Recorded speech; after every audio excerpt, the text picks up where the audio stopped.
Oracle is signing $150 billion of data center leases. At the same time, frontier models are passing the CFA and running Linux boxes with sudo on their own. The money, the models, and the machines are all pointing in one direction. We are quietly building AI as critical infrastructure. Hey friend, it is Tuesday, December 16th, 2025. The theme today is simple. AI is hardening into the base layer of the economy. Let me start with Oracle. They just committed around $150 billion in data center lease agreements in the last quarter. That is not a marketing number. That is multi-decade locked-in checks for power, racks, and land. Here's the thing.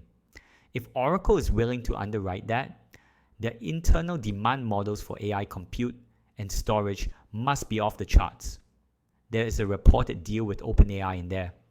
But the bigger story is price. Founders should assume that high-end compute will feel abundant compared with today, long before it feels cheap on your invoice.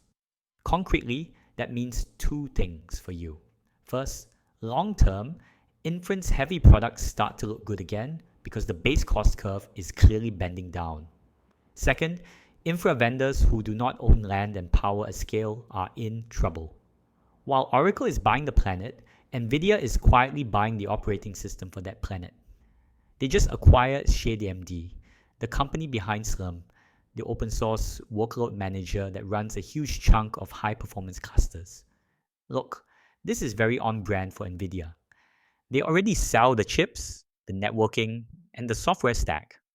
Now they own the scheduler that decides which job touches which GPU and when, using my usual lens here.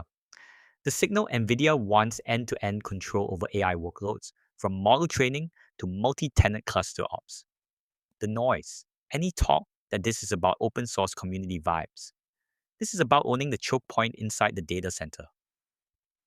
The second order effect, if you run large clusters, you're going to feel growing pressure to standardize around NVIDIA's vertical stack, or go fully contrarian with custom schedulers and maybe non-NVIDIA hardware. Okay, zoom out to agents. OpenAI, Anthropic, and Google have agreed to work on shared standards for AI agents.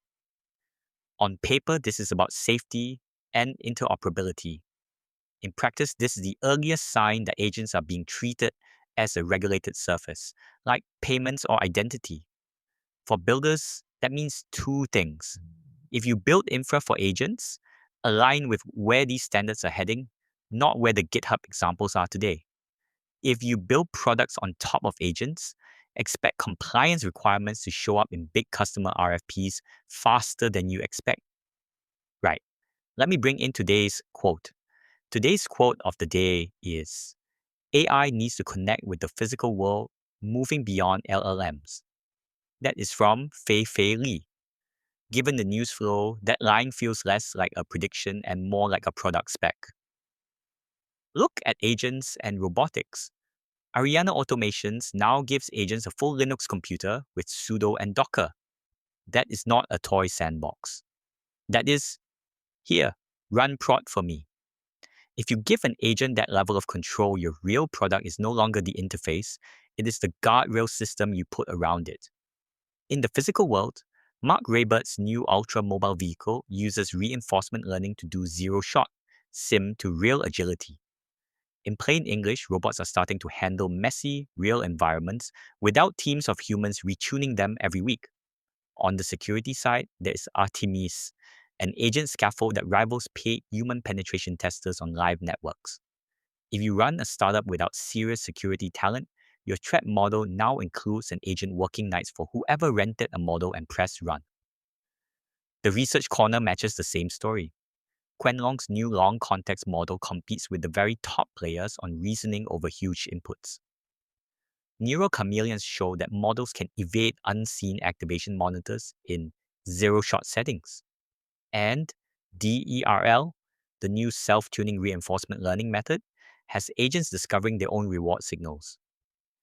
Basically, the models are getting harder to supervise, just as we hand them more power, more context, and in some cases, root access.